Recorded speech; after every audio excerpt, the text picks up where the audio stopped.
Welcome everyone, defence service academy Bhilai के YouTube channel में आपका स्वागत है। आज हम पढ़ने वाले हैं संविधान सभा कैसे बनी और संविधान की जो प्रस्तावना है उसके बारे में। इससे पहले वाले में हमने संविधान का जो इतिहास था, विकासक्रम था, उसके बारे में हमने अध्ययन किया था। तो हमने पिछले वीडियो में देखा था कि 1947 को हमारा देश आज़ाद हो चुका है। अब देश आज़ाद हो जाने के बाद देश को चलाने के लिए एक नियम चाहिए थे। पहले तो हमें अंग्रेजों के जितने भी नियम बनाए हुए थे उसके आधार पर हमने चलाया।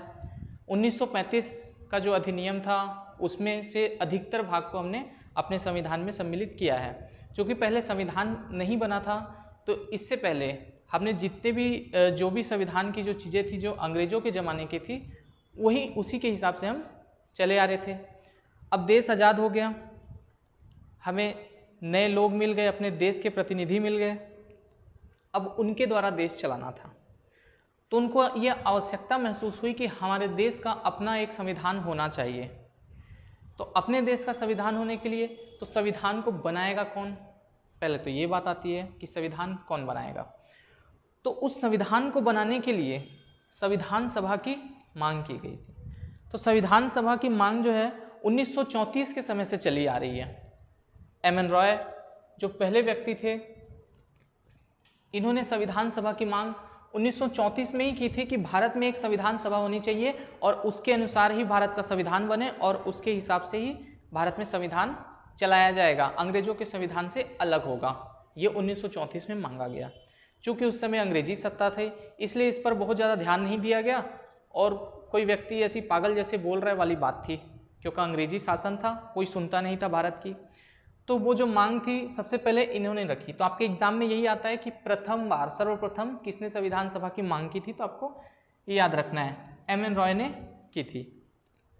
एम.एन. रॉय के बाद उसके बाद आते हैं 1935 में भारतीय राष्ट्रीय कांग्रेस ने पहली बार, इन्होंने तो रख दी मांग, भारतीय राष्ट्रीय जो कांग्रेस थी उन्होंने पहली बार 1935 जस्ट इस सन के बाद 1935 में ही पहली बार आधिकारिक रूप से संविधान सभा के गठन की मांग की।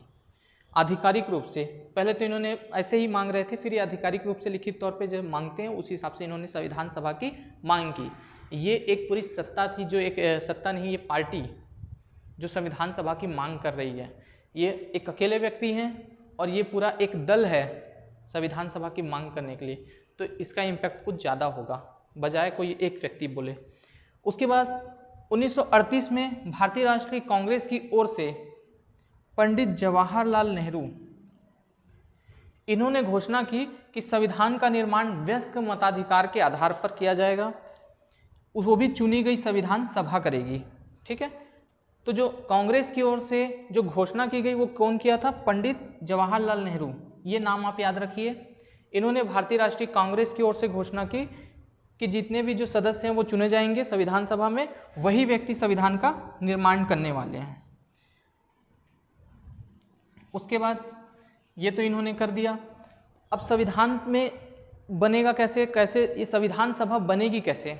तो उस समय माउंटबेटन, जैसा कि आप सभी को पता है कि जो आखिरी वायसराय हुए हैं भारत के, लॉर्ड माउंटबेटन हुए हैं, उनके बाद ही गोपालाचारी जी को मिला। तो इन्होंने एक योजना लेके आया जिसे बोलते हैं कैबिनेट मिशन योजना। मोस्ट इंपॉर्टेंट प्रश्न बनता है, संविधान सभा जिसका निर्माण हुआ है वो किसके द्वारा हुआ है? तो एक कैबिनेट मिशन योजना इन्होंने लेके आया। कैबिनेट मिशन योजना, इनके जितने भी सुझाव थे, इनके जितने भी प्रस्ताव थे, उसके आधार पर ही इसे लाया गया कि संविधान सभा बनेगी तो बनेगी कैसे, कौन व्यक्ति बनाएंगे। तो 1946 में संविधान सभा का गठन किया गया। संविधान सभा का गठन हुआ, उस आधार पे उसमें जो कैबिनेट मिशन के जो सदस्य रहे हैं वो कौन कौन अंग्रेजी सदस्य थे जिन्होंने ये निर्णय लिया कि कौन व्यक्ति संविधान सभा में आएगा। वो व्यक्ति थे sir Stafford Cripps. Cripps mission आपने नाम सुना होगा इससे पहले ही। तो स्टेफर्ड क्रिप्स थे, लॉर्ड पैथिक लॉरेंस, तो इनका नाम याद रखिएगा, क्रिप्स हो गया, लॉरेंस हो गया और अलेक्जेंडर। एग्जाम में प्रश्न पूछता है इनमें से कौन सा व्यक्ति कैबिनेट मिशन में नहीं था, तो उसके लिए आपको 3 नाम याद होने चाहिए, उसके आधार पे ये आप बता पाएंगे। कैबिनेट मिशन में क्रिप्स, लॉरेंस और अलेक्जेंडर, ये 3 नाम आपको पता होना चाहिए। अब ये तो खैर ये रहा कि कैबिनेट मिशन योजना, उसके आधार पर संविधान सभा बनेगी। संविधान सभा के चुनाव में 389 सदस्यों में से प्रांतों के लिए निर्धारित जो सदस्य थे वो 296 सदस्यों के लिए चुनाव हुए। इसमें कांग्रेस को कितने मिले, जो हमारे भारतीय राष्ट्रीय कांग्रेस थी उसमें से 208 सदस्य जो चुने गए। मुस्लिम लीग को 73 स्थान एवं 15 अन्य जो दल हैं उसके सदस्य निर्वाचित हुए।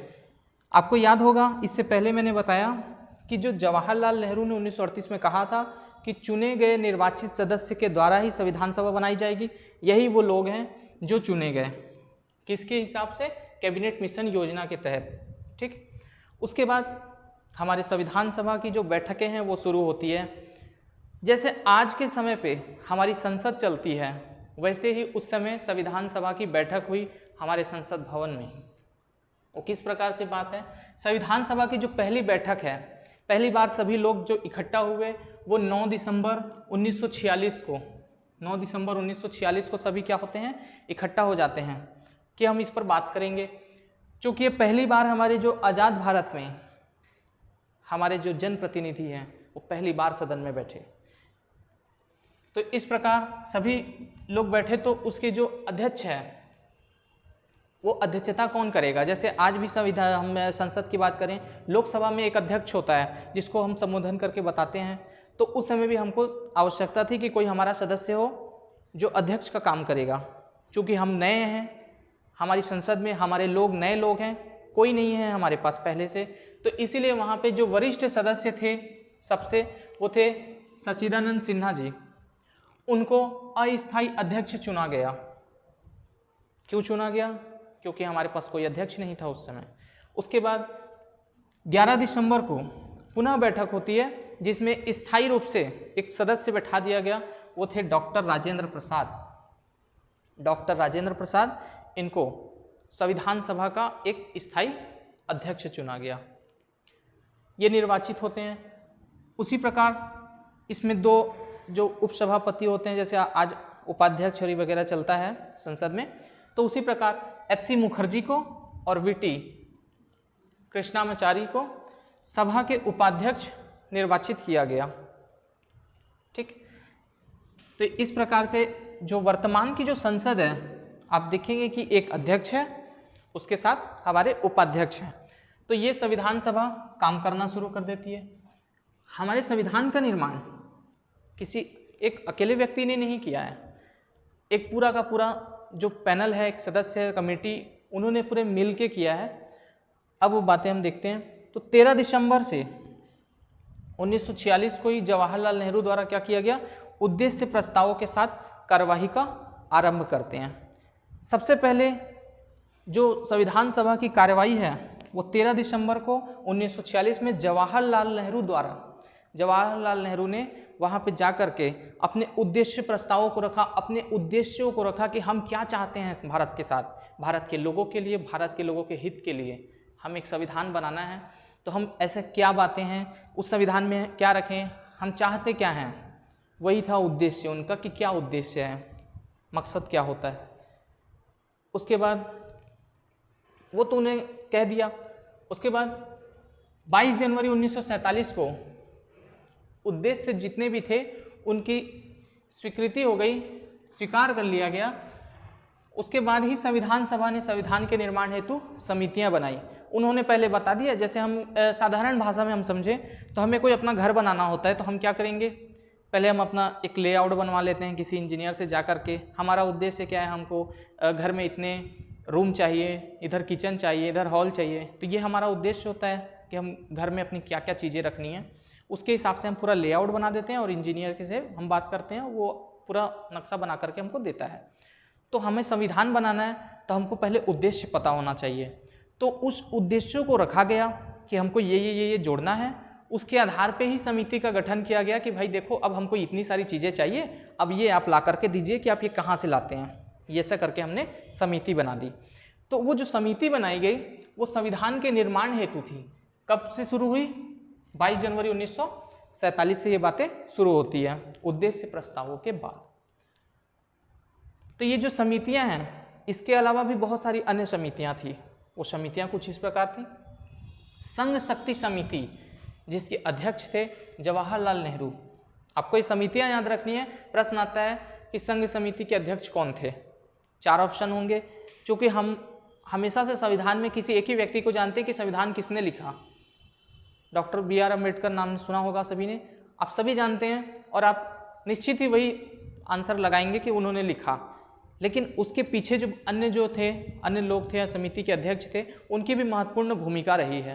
वो कुछ इस प्रकार थी कि संघ शक्ति समिति, संघ, उसकी बात जवाहरलाल नेहरू ने की थी। संघीय संविधान समिति, ये भी जवाहरलाल नेहरू। देखो, संघ और संघीय में अंतर है। संघीय मतलब जहां संघ, केंद्र और राज्य दोनों एक साथ मिलकर चलें, उसको बोलते हैं संघीय। ठीक, तो संघीय समिति के जो अध्यक्ष रहे थे वो कौन थे? जवाहरलाल नेहरू। प्रांतीय संविधान समिति, इसके थे सरदार पटेल, सरदार वल्लभ भाई पटेल। प्रक्रिया नियम समिति, जो भी प्रक्रिया चलेगी बनने का और जो भी सिस्टम होगा उसके लिए राजेंद्र प्रसाद जी को नियुक्त किया गया था।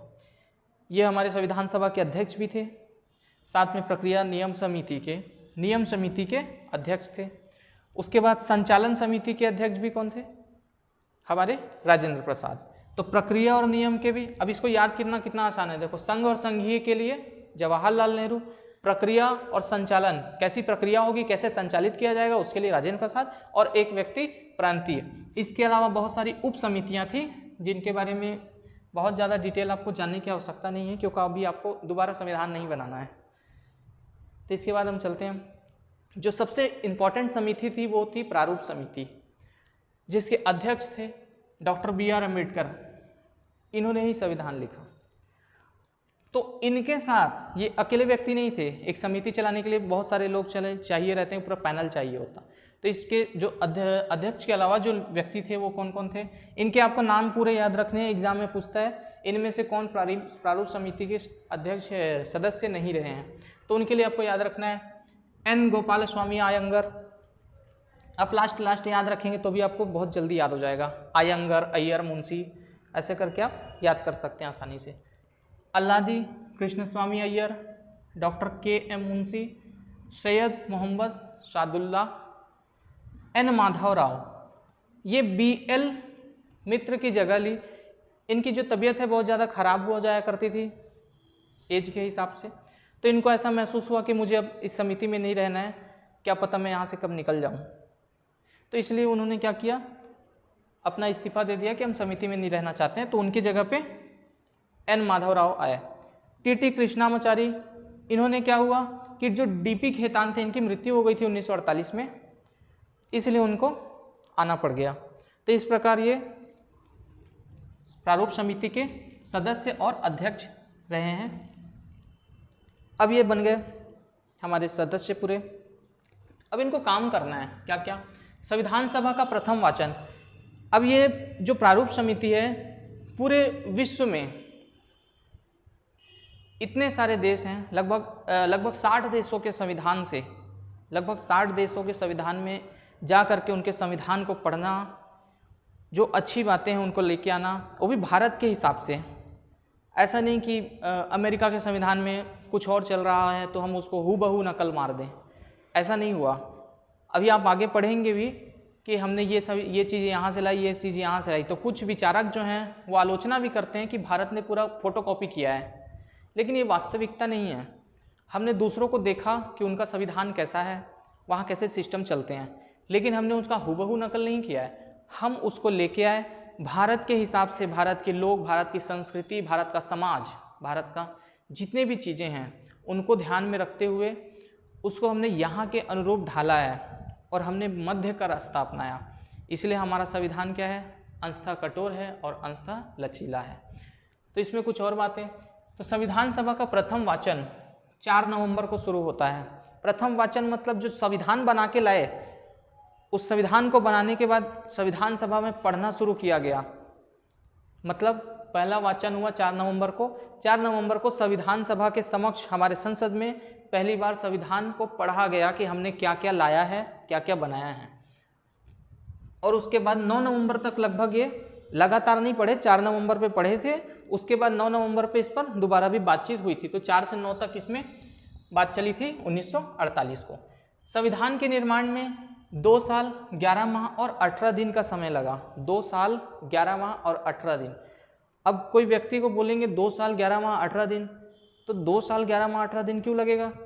उस ज़माने में हम जहाज से तोड़ के नहीं चला जाया करते थे, हमें बहुत सारी सुविधाएं होनी चाहिए थी, आने जाने का समय लगता था। तो इस सबको देखते हुए उस संविधान को पढ़ना है। आज के समय में हम एक छोटी सी बुक नहीं पढ़ते हैं और यही जो बना हुआ संविधान है उसे ही नहीं पढ़ते हैं। तो उस समय अम्बेडकर जी ने इतने सारे देश के संविधानों को पढ़कर उसमें से चीज़ें छाटी है कि हमारे देश में क्या आवश्यकता है। जैसे हम आज के संविधान में क्या पढ़ते हैं कि कौन सा परीक्षा में आएगा हम वो पढ़ लें, इम्पोर्टेंट खोजते हैं। तो वैसे ही उन्होंने भी इम्पोर्टेंट खोजा कि हमारे देश में क्या चाहिए। तो इसलिए 2 साल 11 माह 18 दिन का लगभग समय लगा। इसमें कुल 11 बैठकें हुई। 26 नवंबर 1949 को संविधान सभा द्वारा संविधान को पारित किया गया, मतलब वो पास हो गया सदन में। इसमें शुरू में 22 भाग, 395 अनुच्छेद, 8 अनुसूचियां थी, जो वर्तमान में बढ़कर 465 अनुच्छेद हो गए हैं, 25 भाग हैं और 12 अनुसूचियां हैं। ये याद रखना है, ठीक है। 465 जो है ये क्या है, अनुच्छेद हैं, 25 भाग हैं और 12 अनुसूचियां। ये प्रश्न आपसे पूछता है और ये अपडेट होते रहता है। ये 465 कब 66 और 68 हो जाएगा आपको पता भी नहीं चलेगा, है ना। तो इसलिए आप उसे अपडेट रहें कि लगातार आपको सदन पर नज़र रखना है। 24 जनवरी 1950 को संविधान सभा की जो है अंतिम बैठक हुई थी, जिसमें डॉक्टर राजेंद्र प्रसाद को राष्ट्रपति के रूप में चुना गया। अब ये सारी बातें हुई, हमने संविधान पढ़ लिया, उसे पारित कर दिया। पारित करने का डेट याद रखें, मोस्ट इंपॉर्टेंट, 26 नवंबर 1949 संविधान सभा द्वारा ये पारित हो गया। और 24 जनवरी 1950 को संविधान सभा की अंतिम बैठक हुई। अंतिम बैठक हुई, सभी जितने लोगों ने सबने हस्ताक्षर किए उसमें, जितने सदस्य थे। उसके बाद आखिरी बैठक हुई कि अब इसमें कोई संशोधन वर्तमान में तो नहीं होगा, अब हम सीधा इसे पेश करेंगे, लागू कर देंगे। तो 26 जनवरी 1950 को भारत का संविधान लागू हो जाता है। 26 जनवरी 1950 को ही लागू करने का क्या रीज़न रह गया कि हम 26 जनवरी को ही क्यों चुने? हमको पता है कि ये 26 नवंबर 1949 को पारित हो गया, तो हम 1 जनवरी से भी कर सकते थे, हमें 26 की आवश्यकता क्यों पड़ी? तो ये कहानी इतिहास की है। जब 31 दिसंबर 1929 को पहली बार स्वराज दिवस मनाया गया था, लाहौर अधिवेशन था। लाहौर अधिवेशन में पहली बार झंडा, जो तिरंगा झंडा हमारा, वहाँ फहराया गया और स्वराज दिवस मनाया गया, मतलब पहली स्वतंत्रता दिवस एक तरह से कहें तो पहली बार स्वतंत्रता दिवस 1929 को 31 दिसंबर का दिन था, उस दिन किया गया था। उसी दिन ये निर्णय लिया गया कि हम जो ये 26 जनवरी पे हम क्या करेंगे, इसमें ये फिर से आंदोलन करना है और फिर से इस पर बातें करनी है। और 26 जनवरी को निर्णय लिया गया था कि क्या क्या काम करना है। तो उस दिन को ही याद रखने के लिए हमने 26 जनवरी 1950 को संविधान को आगे बढ़ाने की बात कर दी थी। उसके बाद ये हमारा जो संविधान है ये लागू हो जाता है 26 जनवरी को। 26 जनवरी को लागू हो जाने के बाद इसमें कुछ अन्य कार्य भी हुए थे। इसी समय हमने कुछ अन्य बातें रखी, वो कुछ इस प्रकार है कि 22 जुलाई को 1947 को राष्ट्रीय ध्वज को अपना लिया गया था, ये याद रखें, 22 जुलाई 1947 को। 1949 में ही क्या हुआ था, राष्ट्रमंडल में भारत की सदस्यता का सत्यापन हुआ। राष्ट्रमंडल वो देशों का पूरा समूह है जो ब्रिटेन के अधीन रहे हैं किसी समय, तो उसी में ये जुड़ गया था। 24 जनवरी 1950 को राष्ट्रीय गान और राष्ट्रीय गीत को भी अपनाया गया। इसी दिन हमने बताया था संविधान सभा ने क्या किया, राजेंद्र प्रसाद को राष्ट्रपति के रूप में मान लिया था। अब भारत के राष्ट्रपति कौन होंगे, ऐसी बात थी। उसके बाद आते हम संविधान की प्रस्तावना की तरफ। अब ये संविधान शुरू हो जाता है हमारा संविधान की प्रस्तावना। संविधान की प्रस्तावना को पंडित नेहरू द्वारा बनाए गए और पेश किए गए, इन्होंने बनाया, इन्होंने पेश किया, उद्देश्य प्रस्ताव पर आधारित है। जो उन्होंने उद्देश्य दिया था शुरू में, प्रारंभ में, उसी उद्देश्य प्रस्ताव को लेकर के आए। 42वें संविधान संशोधन इंदिरा गांधी के शासन के समय इसे संशोधित किया गया और समाजवादी, धर्मनिरपेक्ष और अखंडता शब्द ये सब जोड़े गए। ठीक, पहले ये 42वें संविधान संशोधन में उद्देश्य को जोड़ा गया, प्रस्तावना को क्या किया गया, इसको जोड़ा गया था। इससे पहले नहीं था, ये मौखिक रूप से था, इसे जोड़ा नहीं गया था। तो हमारी प्रस्तावना क्या कहती है, ये हूबहू संविधान की प्रस्तावना है। हम भारत के लोग भारत को संपूर्ण प्रभुत्व संपन्न, समाजवादी, धर्मनिरपेक्ष, लोकतांत्रिक गणराज्य बनाने के लिए और इसके समस्त नागरिकों को सामाजिक, आर्थिक, राजनैतिक न्याय, विचार, अभिव्यक्ति, धर्म, विश्वास व उपासना की स्वतंत्रता, प्रतिष्ठा और अवसर की समता प्राप्त करने के लिए तथा व्यक्ति की गरिमा और राष्ट्र की एकता, अखंडता सुनिश्चित करने वाला बंधुत्व बढ़ाने के लिए दृढ़ संकल्पित होकर अपनी इस संविधान सभा में आज दिनांक 26 नवंबर 1949 को एतद द्वारा इस संविधान को अंगीकृत, अधिनियमित और आत्मसमर्पित करते हैं। ये वो वक्तव्य था जो प्रस्तावना में कहा गया था और इसे लिखित रूप में दिया गया। इसमें जितने भी शब्द हैं यही पूरा संविधान है।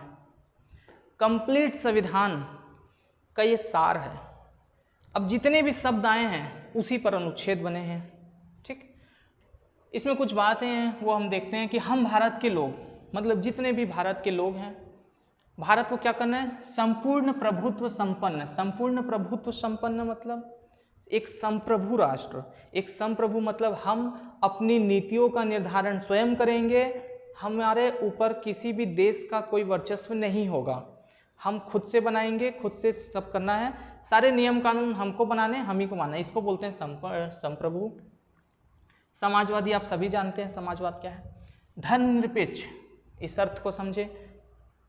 धर्मनिरपेक्ष मतलब राज्य का कोई धर्म नहीं है। यहाँ राज्य का अर्थ देश की बात है। राज्य का कोई धर्म नहीं है, कोई भी व्यक्ति कोई भी धर्म अपना सकता है।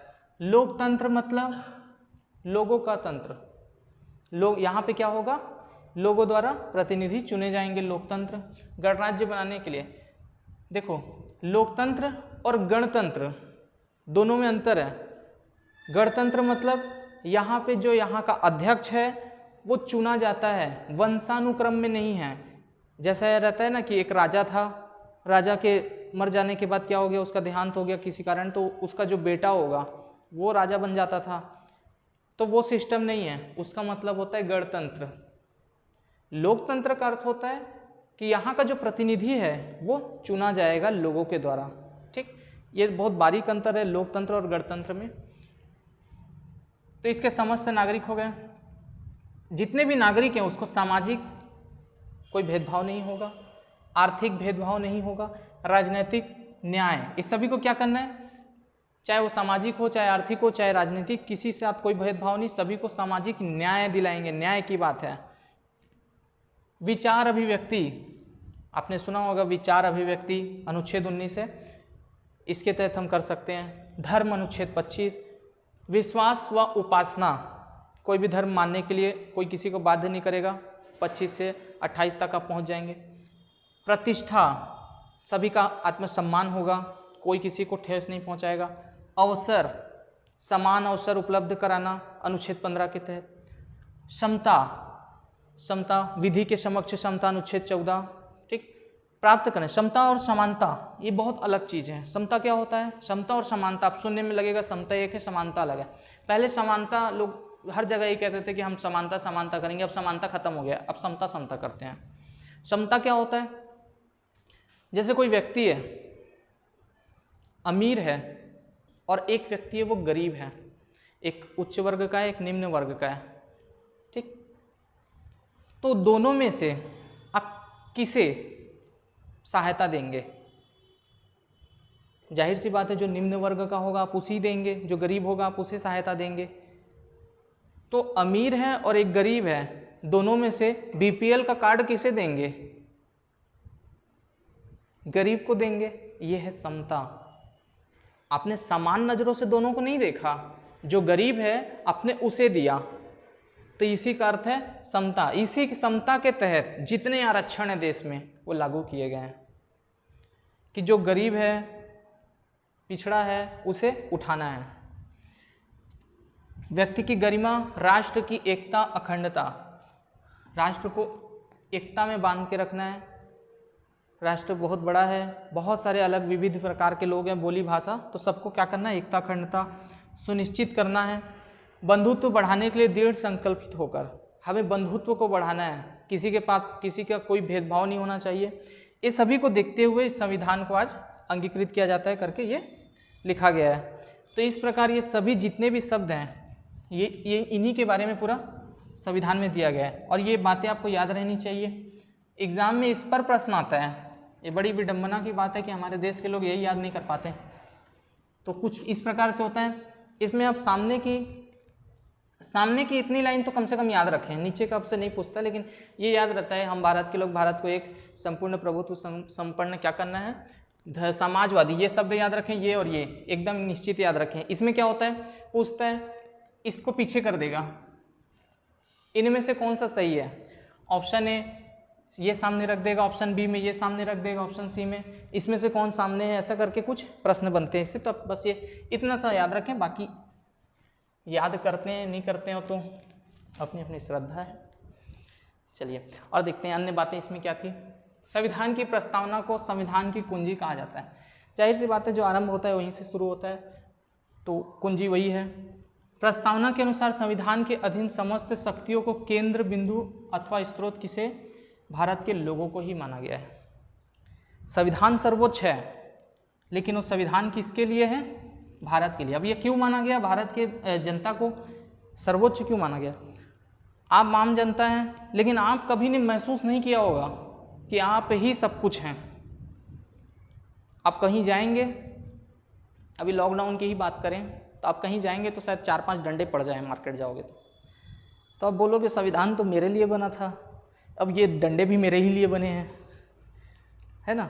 तो इस प्रकार की भावना आती है कि संविधान से सर्वोच्च आम जनता है और आम जनता को कूटा जा रहा है, वो आपके लिए ही है, अच्छी बात है। तो इसमें भारत के लोग, इसमें क्या था, ये इसलिए कहा गया है कि भारत के ही लोगों के लिए है कि भारत के लोगों ने चुना अपने प्रतिनिधि को, और वो क्या करें, आप साधारण से बात हम समझेंगे बातों को, तो ये था कि भाई ऐसा है कि हमको क्या करना है, सुरक्षा चाहिए, ऐसा ना हो कि कल दूसरा अंग्रेज आके हमारे ऊपर चढ़ाई करे, ठीक है। तो उसके लिए हम क्या करेंगे, आप एक काम करो, हमारे उसके लिए आप एक ठो कानून बना दीजिए और हमारी सुरक्षा आपकी जिम्मेदारी है, ये लो भाई बना दो। ये आपने किसी को जिम्मेदारी दे दी, वो जिम्मेदारी संविधान सभा ने ली और समितियां बनाई और आपके लिए बना दिया। तो कुछ इसीलिए कहते हैं कि भारत के लोगों के लिए ही है ये चीज़ें। इसी के साथ ये वीडियो यहीं पे समाप्त होता है। ये हमारा Telegram channel defence service academy Bhilai, इसमें आपको ये जो आज पढ़ा है वो सारे PDF अवेलेबल हो जाएंगे, कुछ साथ में करंट अफेयर भी अपडेट होते रहते हैं। तो चलते हैं, हम नए वीडियो के साथ आपके सामने हाजिर होंगे। तब तक के लिए नमस्कार, जय हिंद।